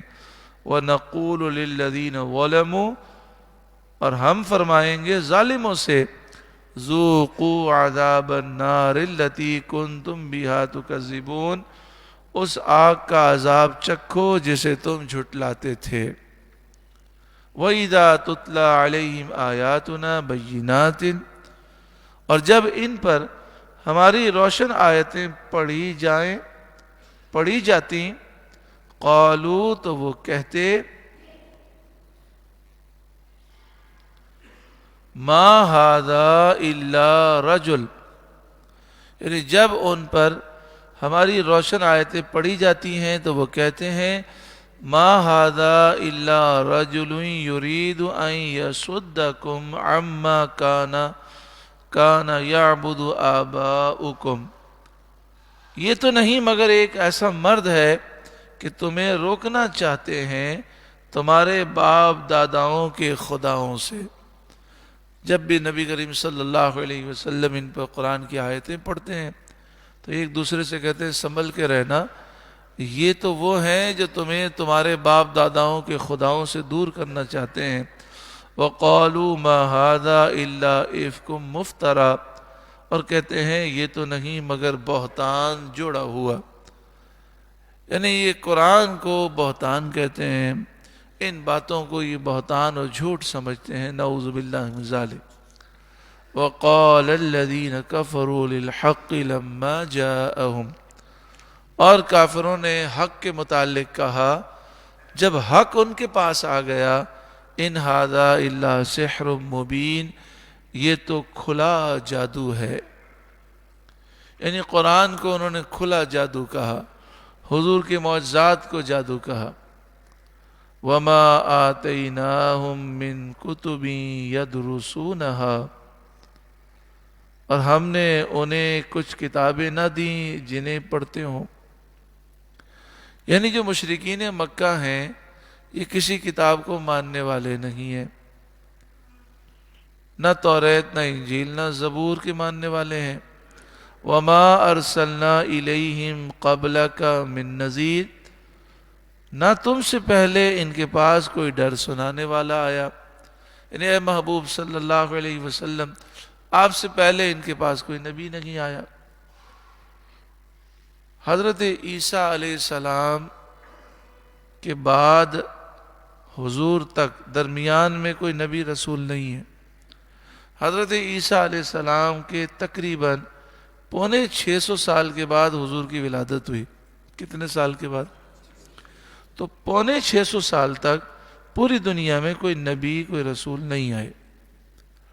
لیکن مکہ مکرمہ میں تو 3000 سال تک کوئی نبی اور رسول مبعوث نہیں ہوئے.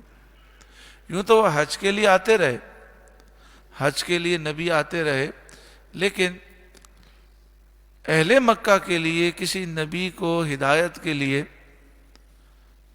یہ 3000 سال کے درمیان بھیجا نہیں گیا.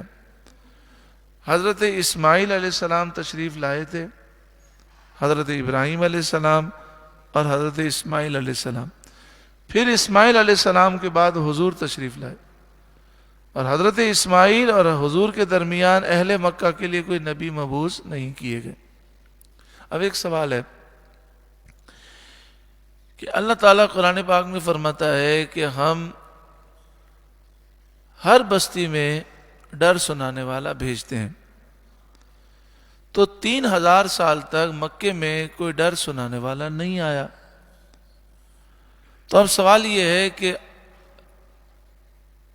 اللہ تعالیٰ نے دوسرے مقام پہ تو فرمایا ہر بستی میں ڈر سنانے والا بھیجتے ہیں، تو فرمایا اس کا مطلب یہ ہے کہ جن بستیوں میں نبی آتے ہیں ان نبی سے فیض لے کر مبلغین ڈر سنانے کے لیے نبی کا نائب بن کر جاتے ہیں۔ تو یوں تو مکے میں نبیوں کے نائب آتے رہے، یعنی جو اہل کتاب تھے، جو زبور کو مانتے تھے، توریت کو مانتے تھے، انجیل کو مانتے تھے، جو صاحب تقوی تھے، جو سارے نبیوں پر ایمان رکھتے تھے، مومنین تھے، وہ لوگوں کو حق بات بتاتے رہے۔ لیکن بات یہ ہو رہی ہے کہ مکے میں خاص اہل مکہ کی ہدایت کے لیے اللہ نے اتنے سالوں میں کوئی نبی مبعوث نہیں فرمایا۔ تو اب سوال یہ ہے کہ جب 3000 سال ہو گئے تو 3000 سال پہلے تو اہل مکہ وہ بت پرست نہیں تھے، وہ تو حضرت ابراہیم علیہ السلام اور حضرت اسماعیل علیہ السلام کی تعلیمات پہ چلنے والے تھے، مومنین تھے۔ تو جب کوئی نبی رسول اس درمیان آئے نہیں، کوئی کتاب ان کو ملی نہیں، تو یہ بت پرستی کس نے سکھائی ان کو؟ ان کے پاس یہ کیا دلیل ہے کہ یہ بت اللہ ہے، خدا ہے یا معبود ہیں؟ کوئی دلیل نہیں۔ تو یہ بغیر دلیل کے پوجا کرتے ہیں، صرف من گھڑت خیالات کی وجہ سے۔ وَكَذَّبَ الَّذِينَ مِن قَبْلِهِمْ، اور ان سے پہلے لوگوں نے بھی جھٹلایا۔ وَمَا بَلَغُوا مِعْشَارَ مَا آتَيْنَاهُمْ، اور یہ اس کے 10ویں کو بھی نہ پہنچے جو ہم نے انہیں دیا تھا۔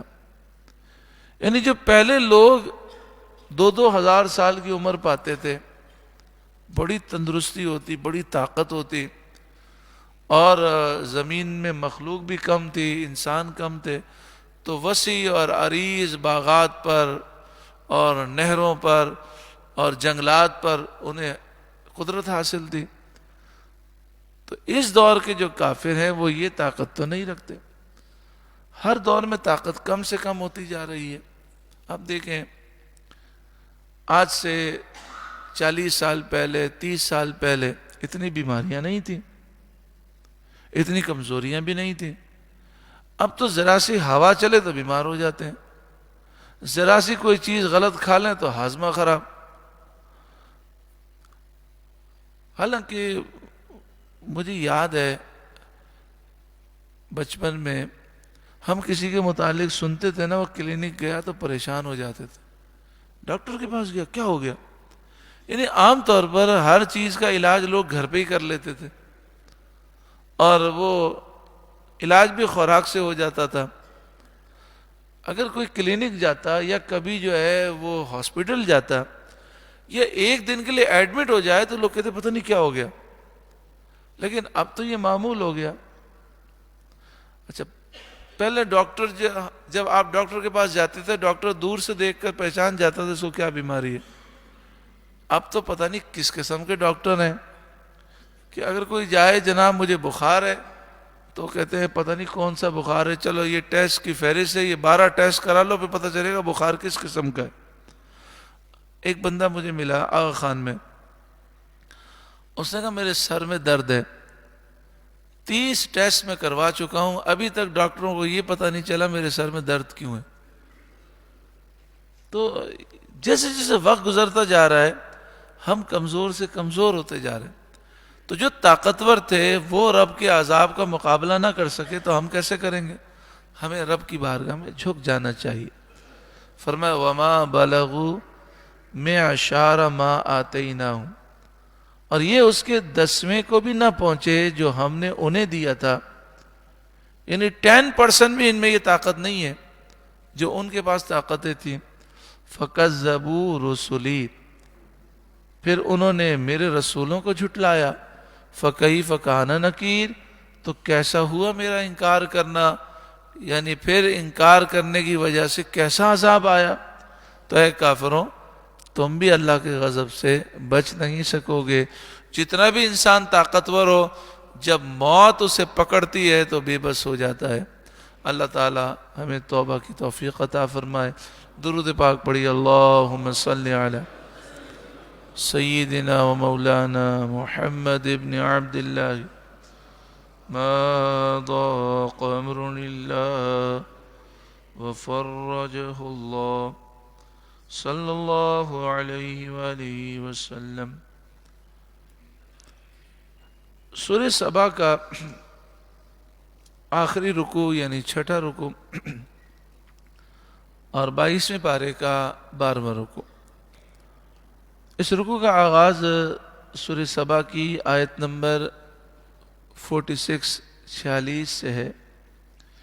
قل اے محبوب آپ فرمائیے.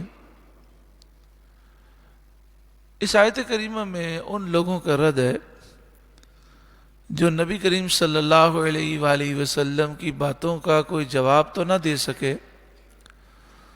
انہوں نے صرف یہ کہہ دیا کہ ان پر جنون طاری ہو گیا ہے.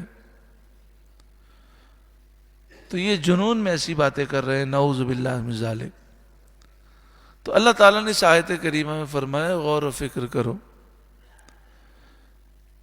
کیا ان کے جیسا انسان دیکھا ہے تم نے؟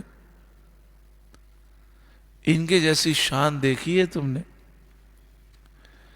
ان کے جیسے کمالات دیکھیں جو حضور کی فصاحت و بلاغت ہے، آپ کے جو چہرے کا نور ہے اور آپ کو جو اللہ نے کمالات عطا فرمائے، کیا ان کمالات پر غور کرنے کے بعد تمہارا دل یہ نہیں کہتا کہ تم جھوٹ بولتے ہو؟ جنون سے ان کا کوئی تعلق نہیں. قل اے محبوب آپ فرمائیے انما اعیذکم بواحدہ، میں تمہیں ایک نصیحت کرتا ہوں. ان تقوموا للہ مثنی و فرادا، کہ اللہ کے لیے کھڑے رہو. یعنی اللہ کے دین کے بارے میں سوچو.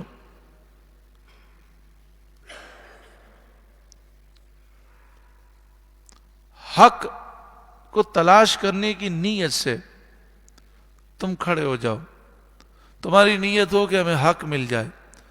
جو حق کو تلاش کرنا چاہتا ہے اسے حق مل جاتا ہے. طرفداری کو اپنے آپ سے دور کرو، تعصب کو دور کرو، ضد کو دور کرو اور سوچنے کی کوشش کرو. ان تقوموا للہ، تو اللہ کے لیے کھڑے رہو. مثنا دو مل کر سوچو.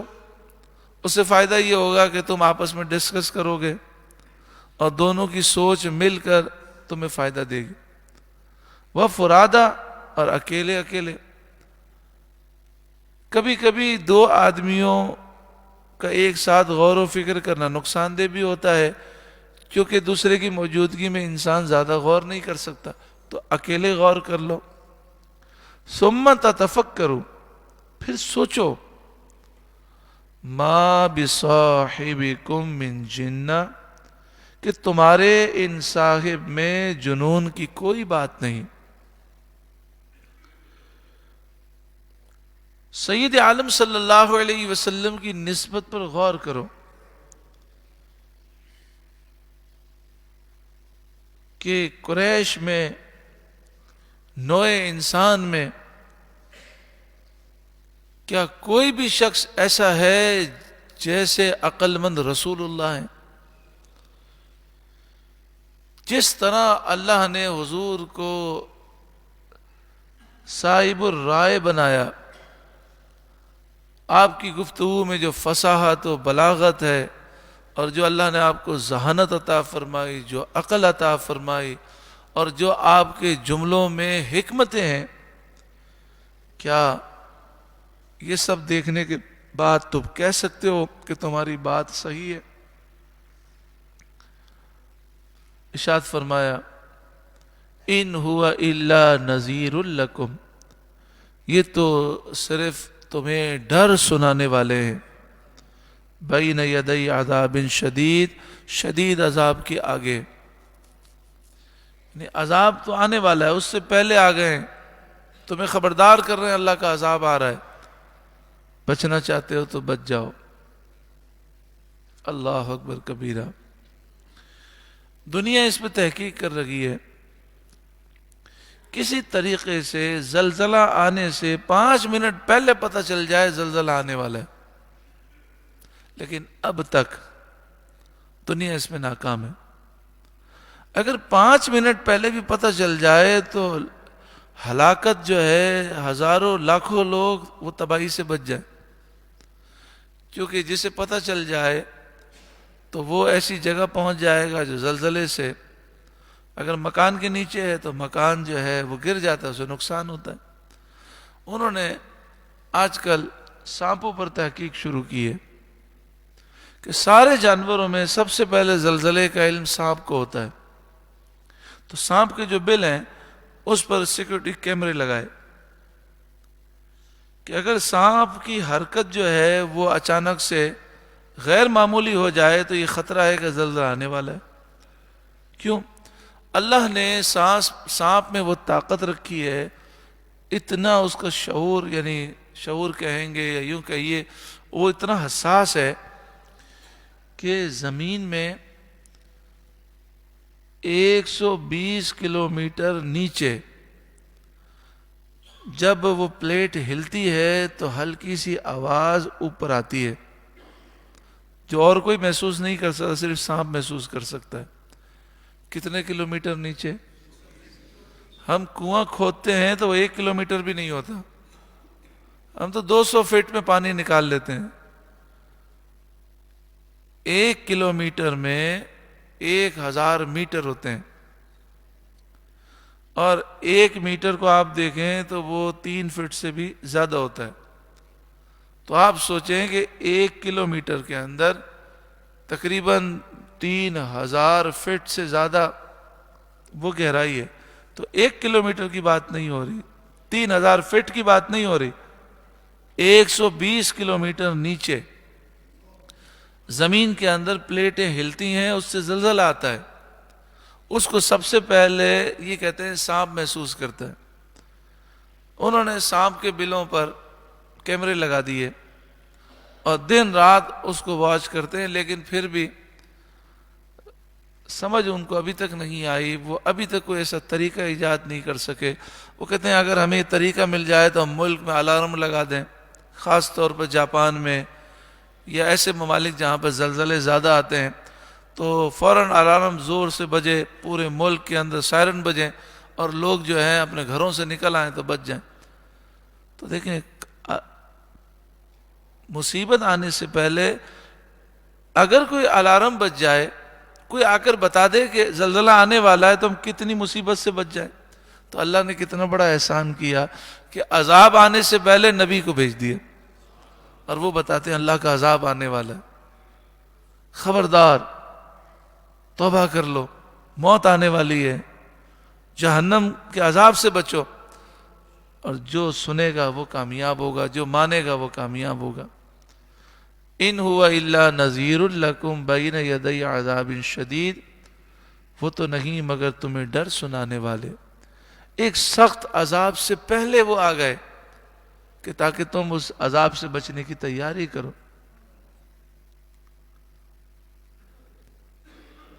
قل اے محبوب آپ فرمائیے، ما سألتکم من اجر فہو لکم، میں نے تم سے اس پر کچھ اجر مانگا ہو تو وہ تمہیں کو، میں اس تبلیغ دین پر تم سے کوئی معاوضہ، کوئی مزدوری، کوئی اجرت نہیں مانگتا۔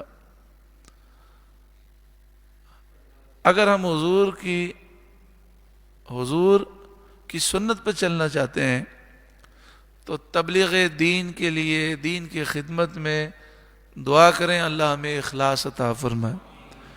جب ہمیں کسی سے کوئی غرض ہی نہیں ہوگی، صرف اللہ کی رضا چاہیے، تو پھر برکت بھی ہوگی، ثواب بھی نصیب ہوگا۔ ان اجری الا علی اللہ، میرا اجر تو اللہ ہی پر ہے، میرا اجر تو اللہ ہی پر ہے۔ مثلا ہم چاہیں کہ ہم یہ اچھا کام کریں اور اس کا معاوضہ ہمیں لوگوں سے مل جائے تو لوگ اپنی طاقت کے مطابق دیں گے، لیکن جب ہم یہ چاہیں گے کہ اس کا معاوضہ مجھے اللہ سے ملے تو اللہ تو خالق کائنات ہے، جیسے ہمارے ایک دوست ہیں، وہ نعت پڑھتے ہیں، تو عام طور پہ ہوتا یہ ہے کہ بہت سے نعت خواں جو ہے اپنی فیس رکھتے ہیں، بعض لوگ وقت کا اجارہ کرتے ہیں کہ بھئی 1 گھنٹہ نعت پڑھیں گے اتنے پیسے لیں گے، بعض لوگ کہتے ہیں اتنا لفافہ چاہیے، یہ چیزیں چاہیے. تو ان کو ان کے استاد نے یہ بات سکھائی. انہوں نے کہا جب تم لوگوں سے مطالبہ کرو گے تو لوگ اپنی طاقت کے مطابق دیں گے. تمہیں نعت پڑھنی ہے، کسی سے کچھ نہیں مانگنا. کوئی پوچھے تو کہا میری کوئی فیس نہیں، مجھے کچھ نہیں چاہیے، میں لوں گا رسول اللہ سے جن کی میں نعت پڑھتا ہوں. اللہ دیتا ہے، وہ تقسیم کرتے ہیں. پھر دیکھو حضور کیسا دیتے. وہ کہتے ہیں الحمدللہ میری 4 فیکٹریاں ہیں اور میں مشہور نہیں ہوں نعت خواں، مجھے لوگ سیٹھ سمجھتے ہیں، لیکن جہاں موقع ملتا ہے میں نعت پڑھتا ہوں. لاہور میں ہماری فیکٹری ہے، اس نے کہا فیصل آباد میں، ملتان میں، کراچی میں، 4 جگہوں فیکٹری ہے، ایک مہینے میں کروڑوں روپے کما لیتا ہوں. تو اگر میں لفافے مانگتا اور کہتا کہ مجھے اتنے پیسے چاہیے تو لوگ کیا دیتے؟ کون دیتا ہے دینے کو منہ چاہیے، دینے والا سچا ہمارا نہیں. تو معاوضہ مانگے کس سے؟ اللہ سے، اس کے حبیب سے. مدینہ منورہ میں ایک بزرگ حاضر ہوئے، سونیری جالیوں پر حاضر ہوئے. وہاں سے باہر نکلے تو ایک صاحب ملے، سلام دعا ہوئی تو وہ اپنے گھر لے گئے، یعنی ہوٹل پہ لے گئے اور ان کو نیا لباس ان کو پیش کیا. وہ بڑے خوش ہوئے، شکریہ ادا کیا، لباس رکھ لیا. تو جن کو پیش کیا وہ اہل مدینہ میں سے تھے، لیکن تھے پاکستانی، لیکن وہیں رہتے تھے. پھر کہتے ہیں دوسری دفعہ مدینہ شریف گئے تو سرکار کی بارگاہ سے حاضری کر کے نکلے تو وہی صاحب مل گئے جو اہل مدینہ میں سے تھے، مدینے میں رہتے تھے. تو وہ ان کو پھر اپنی ہوٹل پہ لے گئے اور ان کو نیا لباس بھی پیش کیا اور ایک بہترین ٹوپی ان کو پیش کی جو بڑی مہنگی اور قیمتی ٹوپی تھی. تو وہ رو پڑے. انہوں نے کہا آپ کے رونے کی وجہ کیا ہے؟ کہنے لگے 12 سال سے مدینہ منورہ میں رہتا ہوں، لیکن 1 سال تو مجھے پتہ نہیں چلا، 11 سال سے مجھے معلوم ہے یہ چیز کہ اللہ دیتا ہے، اس کے محبوب تقسیم فرماتے ہیں. مجھے جب بھی کوئی حاجت ہوتی ہے میں حضور کی بارگاہ میں عرض کرتا ہوں کون دیتا ہے دینے کو منہ چاہیے. کب پہلے آپ جب آئے تھے تو میں حضور کی بارگاہ میں کھڑا تھا، میں نے کہا یا رسول اللہ میرے پاس اب لباس نہیں ہے، بہت پرانا ہو گیا، لباس پھٹ گیا ہے، مجھے نیا لباس چاہیے. میں باہر نکلا تو آپ اپنی ہوٹل پہ لے گئے، مجھے نیا لباس دے دیا. اور ابھی میں نے کہا یا رسول اللہ میری ٹوپی پھٹ گئی ہے، مجھے جو نئی ٹوپی چاہیے، تو آپ نے لباس بھی دیا اور ٹوپی بھی دی. کہنے لگے 11 سال ہو گئے، میرا معمول ہے مجھے جس چیز کی ضرورت پڑتی ہے حضور کی بارگاہ میں درود و سلام پیش کر کے عرض کرتا ہوں، اسی وقت یا تھوڑی دیر میں میری یہ عرض پوری ہو جاتی ہے. تو اگر ہم دین کے کاموں میں اگر یہ نیت کر لیں مجھے کسی سے کچھ نہیں چاہیے، اللہ سے صلہ چاہیے، تو رب کائنات، خالق کائنات جب عطا فرمائے گا تو اللہ کی تو شان بہت بلند و بالا. کوئی کیا دے گا؟ 500 روپے دے گا، 1000 دے گا، 10,000 روپے دے گا. رب تو خالق کائنات ہے، اس کے خزانے میں کوئی کمی نہیں. ان اجریہ الا علی اللہ، میرا اجر، میری اجرت تو اللہ ہی پر ہے. وَهُوَ عَلَى كُلِّ شَيْءٍ شَهِيدٌ، اور وہ ہر چیز پر گواہ ہے. قل، اے محبوب آپ فرمائیے، ان ربی یقذف بالحق، بے شک میرا رب حق پر القاء فرماتا ہے. یعنی اللہ تعالی حق کو اپنے نبیوں کی طرف بھیجتا ہے. علام الغیوب، وہ رب جو غیبوں کو بہت زیادہ جاننے والا ہے. قل، اے محبوب آپ فرمائیے، جاء الحق، حق آ گیا. وما یبدئ الباطل وما یعید، اور باطل نہ پہل کرے اور نہ پھر کر آئے، یعنی شرک اور کفر مٹ گیا، نہ اس کی ابتدا رہی نہ یہ دوبارہ آئے گا، مراد یہ ہے کہ وہ ہلاک ہو گیا۔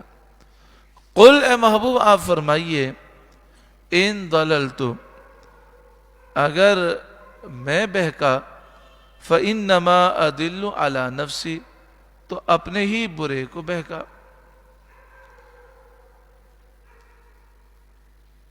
کفار مکہ حضور سید عالم صلی اللہ علیہ وسلم سے کہتے تھے کہ آپ گمراہ ہو گئے، نعوذ باللہ من ذالک۔ اللہ تعالیٰ نے اپنے نبی صلی اللہ علیہ وسلم کو حکم دیا کہ آپ ان سے فرما دیں کہ اگر یہ فرض کیا جائے کہ میں بہکا تو اس کا وبال میرے نفس پر ہے۔ وَإِنِ اهْتَدَيْتُ فَبِمَا يُوحِي إِلَيَّ رَبِّي، اور اگر میں نے راہ پائی تو اس کے سبب جو میرا رب میری طرف وحی فرماتا ہے، یعنی جو اللہ تعالیٰ مجھے حکمت اور بیان کی وحی فرماتا ہے، میں نے اسی سے راہ پائی ہے، کیونکہ راہیاب ہونا اسی کی توفیق اور ہدایت پر ہے۔ مفسر فرماتے ہیں انبیاء سب معصوم ہوتے ہیں، بہکنے سے پاک ہیں، گناہ کرنے سے پاک ہیں، گناہ ان سے نہیں ہو سکتا، اور حضور تو انبیاء کے سردار ہیں صلی اللہ علیہ وسلم۔ مخلوق کو نیکیوں کی راہیں آپ کے اتباع سے ملتی ہیں، جو حضور کی پیروی کرے وہ نیکی کی راہ پا لیتا ہے، باوجود جلالت منزلت اور رفعت مرتبت کے۔ آپ کو حکم دیا گیا کہ آپ یہ فرمائیں، اس میں یہ فرمایا گیا کہ اللہ تعالیٰ نے اپنے محبوب کو، اپنے نبیوں کو گمراہی سے بچایا، لیکن تم یہ جو دعویٰ کرتے ہو تو غور کرو، میرے پاس تو حکمتیں آئیں، اللہ کی طرف سے وحی نازل ہوئی، تو وحی پر اگر تم بھی عمل کرو تو تم گمراہی سے بچ جاؤ، تو جس پر وحی نازل ہو وہ گمراہ کیسے ہو سکتا ہے؟ انہو سمیع قریب، بے شک وہ سننے والا نزدیک ہے۔ وَلَوْ تَرَىٰ إِذْ فَزِعُوا، اور کسی طرح تو دیکھے جب وہ گھبراہٹ میں ڈالے جائیں گے، فَلَا فَوْتَ، پھر بچ کر نہ نکل سکیں گے، اللہ کے عذاب سے بچ نہ سکیں گے۔ وَأُخِذُوا مِن مَّكَانٍ قَرِيبٍ، اور ایک قریب جگہ سے پکڑ لیے جائیں گے۔ وَقَالُوا آمَنَّا بِهِ، اور کہیں گے ہم اس پر ایمان لائے، جب عذاب دیکھیں گے تو کہیں گے ہم ایمان لائے۔ وَأَنَّا لَهُمُ التَّنَاوُشُ مِن مَّكَانٍ بَعِيدٍ، اور اب وہ اسے کیوں کر پائیں اتنی دور جگہ سے، دنیا سے آخرت میں چلے گئے، اب ایمان لانے کا وہ دعویٰ کرتے ہیں، تو اب ان کے نصیب میں نجات نہیں ہے، کیونکہ نجات سے وہ بہت دور ہو گئے۔ ایمان مرنے سے پہلے ہی قبول کیا جاتا ہے، خاتمہ کفر پر ہو گیا تو ہمیشہ جہنم میں رہے گا۔ وَقَدْ كَفَرُوا بِهِ مِن قَبْلِ، کہ پہلے تو اس سے کفر کر چکے تھے، دنیا میں تو انکار کیا۔ وَيَقْذِفُونَ بِالْغَيْبِ مِن مَّكَانٍ بَعِيدٍ، اور بے دیکھے پھینک مارتے ہیں دور مکان سے، یعنی یہ کوئی دلیل سے بات نہیں کرتے، صرف من گھڑت باتیں کر کے پھینکتے ہیں۔ وَحِيلَ بَيْنَهُمْ وَبَيْنَ مَا يَشْتَهُونَ كَمَا فُعِلَ بِأَشْيَاعِهِمْ مِن قَبْلِ، اور روک کر دی گئی ان میں اور اس میں جسے چاہتے ہیں، جیسے ان کے پہلے گروہوں سے کیا گیا تھا، یعنی یہ مرنے کے بعد چاہیں گے کہ ہماری بخشش ہو جائے، یہ مرنے کے بعد چاہیں گے کہ ہمارا ایمان قبول ہو جائے، لیکن پھر ایمان قبول نہ کیا جائے گا، بخشش کی کوئی صورت نہیں ہوگی۔ بخشش اسی کی ہوگی جس کا خاتمہ ایمان پر ہو۔ اللہ ہمیں ایمان پر خیر و عافیت کے ساتھ خاتمہ نصیب فرمائے۔ انہم کانوا فی شک مریب، بے شک وہ دھوکہ ڈالنے والے شک میں تھے، ایسے شک میں مبتلا تھے جس نے انہیں دھوکے میں ڈال دیا۔ وہ سوچتے تھے کہ مرنے کے بعد کوئی زندگی تھوڑی ہے، ایسے ہی لوگ ڈراتے رہتے ہیں، تو وہ مرنے کے بعد زندگی پر یقین نہیں رکھتے تھے، اس لیے دنیا میں خوب گناہ کیے، کفر و شرک اختیار کیا۔ مومن تو مانتا ہے کہ مرنے کے بعد زندگی ہے، اللہ کو جواب دینا ہے، پھر مومن گناہ کیوں کرتا ہے؟ غفلت کے پردے ہیں، ایک نادان بچے کی طرح ہے۔ اللہ ہماری غفلتوں کو دور فرمائے۔ زندگی کا بہت بڑا حصہ ہم نے گزار دیا، بچہ ہو، جوان ہو، بوڑھا ہو، جو وقت موت کا فکس ہے اس وقت موت آئے گی۔ اللہ تعالی ہم سب کو بیداری نصیب فرمائے اور موت سے پہلے موت کی تیاری کی توفیق عطا فرمائے۔ درود پاک پڑھی، اللہم صلی علی سیدنا و مولانا محمد ابن عبداللہ ما ضاق امر اللہ وفرجہ اللہ صلی اللہ علیہ وآلہ وسلم۔ صلاۃ و سلام علیک یا سیدی یا رسول اللہ۔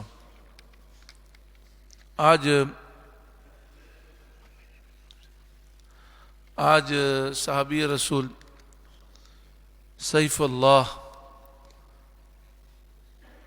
سیف من سیوف اللہ، اللہ کی تلواروں میں سے ایک عظیم تلوار حضرت خالد بن ولید رضی اللہ تعالیٰ عنہ کا یوم ہے۔ اللہ تعالیٰ ان کے صدقے میں ہم سب کو جرت، بہادری اور جذبہ جہاد نصیب فرمائے، شوق شہادت نصیب فرمائے۔ اللہ تعالیٰ حاجی عبدالرحیم صاحب کی بخشش و مغفرت فرمائے۔ جتنے بیمار ہیں سب کے لیے دعا کریں۔ ایک بھائی کی والدہ بیمار ہیں، ایک جوان محمد علی وہ بیمار ہیں، دعا کریں اللہ انہیں بھی شفا عطا فرمائے۔ یا اللہ جتنے مسلمان بیمار ہیں سب کو تمام بیماریوں سے شفا عطا فرما۔ بسم اللہ الرحمن الرحیم، الحمد للہ رب العالمین، والصلاة والسلام علی سید المرسلین، یا رحم الراحمین یا رحم الراحمین یا رحم الراحمین۔ اللہم ربنا آتنا فی الدنیا حسنہ وفی الآخرۃ حسنہ وقنا عذاب النار۔ اللہم انا نسألک العفو والعافیة والمعافاة الدائمة في الدين والدنيا والآخرة۔ اللهم مقلب القلوب ثبت قلبي على دينك، ثبت قلوبنا على دينك۔ اے کریم مالک و مولا پروردگار، ہم نے جو قرآن پاک کی پیاری پیاری نصیحتوں کو سماعت کیا، یا اللہ مجھے بھی اور تمام سننے والوں کو عمل کی توفیق عطا فرما۔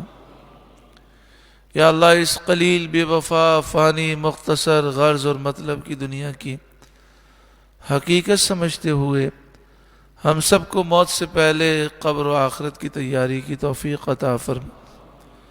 اے اللہ جو ہم نے گناہ کیے ہم ان گناہوں پر شرمندہ ہیں، ہم نے توبہ کی اور یہ عزم کیا کہ آئندہ اپنے آپ کو گناہوں سے دور رکھیں گے۔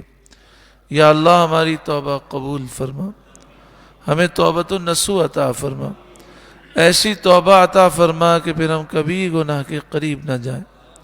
یا اللہ ہمیں ایمان کی سلامتی عطا فرما، ایمان و عافیت کے ساتھ خیر کے ساتھ ہمیں خاتمہ بالایمان نصیب فرما، اس حال میں موت عطا فرما کہ تو راضی ہو، تیرے محبوب راضی ہو، سچی توبہ پر ہمیں مرنا نصیب فرما۔ یا اللہ جب تک دنیا میں رہیں ہم سب کو صحت، تندرستی، عافیت کے ساتھ دراز عمر بالخیر عطا فرما، ایک ایک لمحے کی ہمیں قدر عطا فرما، خوب تیری عبادت کرنے اور خوب تیرے دین کی ہمیں خدمت کی توفیق عطا فرما۔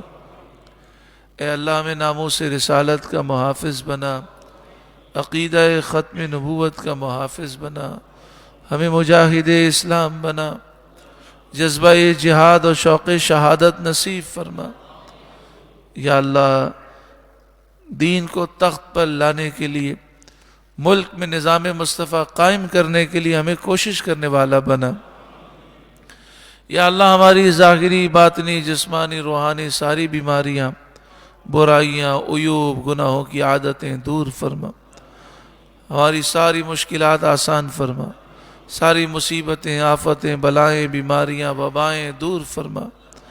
یا اللہ کریم مالک پروردگار ہمیں رزق حلال وسیع اور آسان عطا فرما، حرام کمائی سے، تنگ دستی سے، بے روزگاری سے، لوگوں کی محتاجی سے، لوگوں کے سامنے ہاتھ پھیلانے سے، در بدر کی ٹھوکروں سے بچا، ہمیشہ قرضوں سے نجات عطا فرما، جس کا لینا ہے لینا آسان فرما، جس کا دینا ہے دینا آسان فرما۔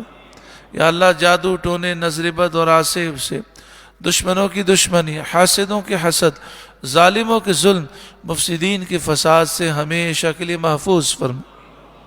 یا اللہ اے کریم مالک، اے پروردگار ہماری اولاد کو اور ہمیں نیک، صالح، متقی، پرہیزگار بنا۔ یا اللہ ہماری اولاد کو اور ہمیں حافظ بعمل، عالم بعمل بنا، مجاہد اسلام بنا۔ یا اللہ ہماری اولاد کو اور ہمیں عبادت میں لذتیں عطا فرما، نمازوں کا ذوق عطا فرما، سجدوں کی لذتیں عطا فرما، تلاوت کا شوق عطا فرما، ہر بے حیائی سے، ہر گمراہی سے، ہر بری دوستی سے، بری صحبت سے، برے عمل سے بچا، خوب دین کی خدمت کی توفیق دے۔ یا اللہ ہماری اولاد کو ہماری آنکھوں کی ٹھنڈک بنا، بے اولادوں کو نیک صالح اولاد نصیب فرما، رشتوں کی رکاوٹیں دور فرما۔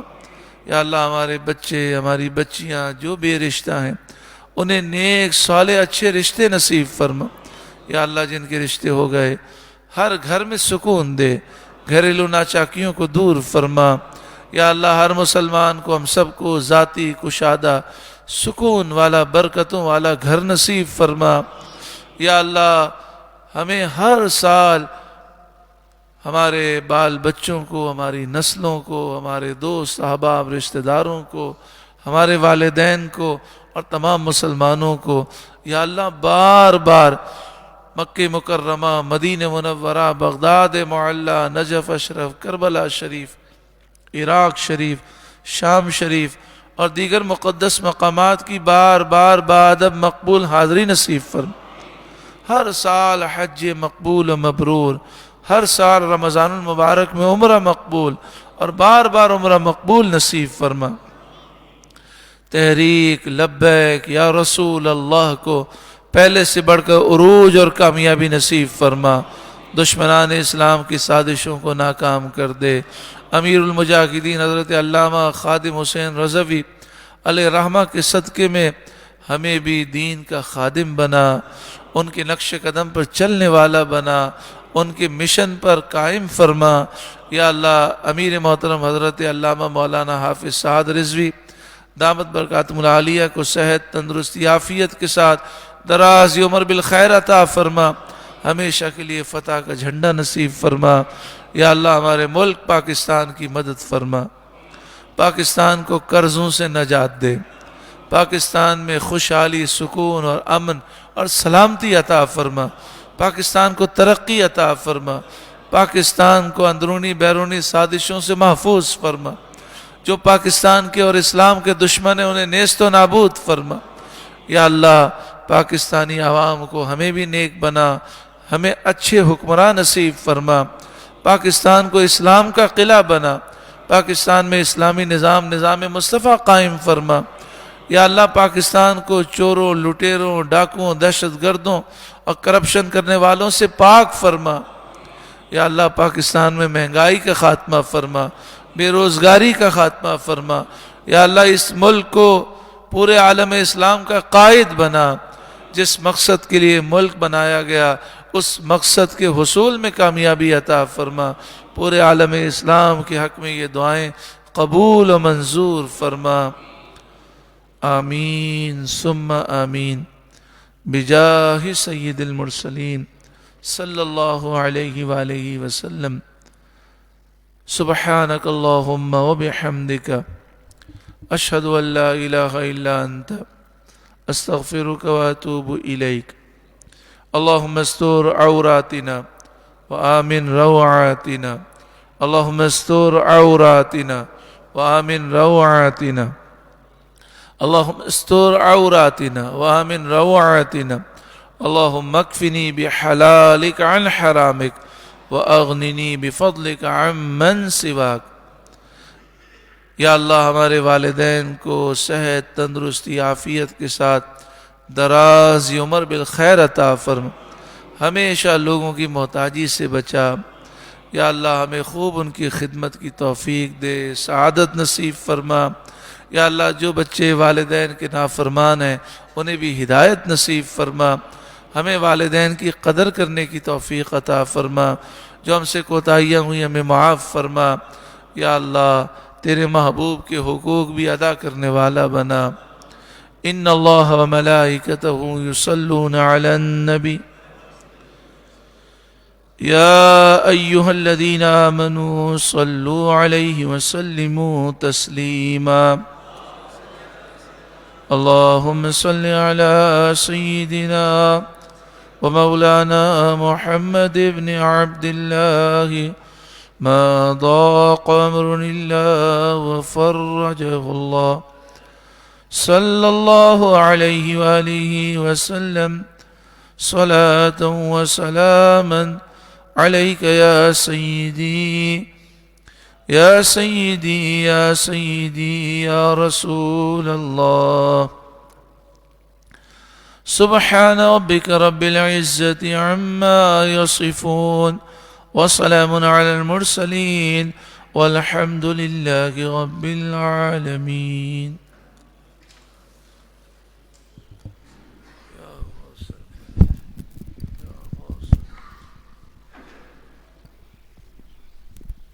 مصطفیٰ جان رحمت پہ لاکھوں سلام، شمع بز میں ہدایت پہ لاکھوں سلام، فتح باب نبوت پہ بے حد درود، ختم دور رسالت پہ لاکھوں سلام، غوث اعظم امام التقیٰ والنقیٰ، جلوہ شان قدرت پہ لاکھوں سلام، کاش محشر میں جب ان کی آمد ہو اور بھیجے سب ان کی شوکت پہ لاکھوں سلام، تو مجھ سے خدمت کے قدسی کہیں ہاں رضا، مجھ سے خدمت کے قدسی کہیں ہاں رضا، مصطفیٰ رحمت پہ لاکھوں سلام، شمع بز میں ہدایت پہ لاکھوں سلام، جس نے حق عاشقی کا ادا کر دیا، جس نے ختم نبوت پہ پہرا دیا، جس نے ختم نبوت پہ پہرا دیا، جس نے ختم نبوت پہ پہرا دیا، ایسے خادم کی خدمت پہ لاکھوں سلام، مصطفیٰ جان رحمت پہ لاکھوں سلام، شمع بز میں ہدایت پہ لاکھوں سلام۔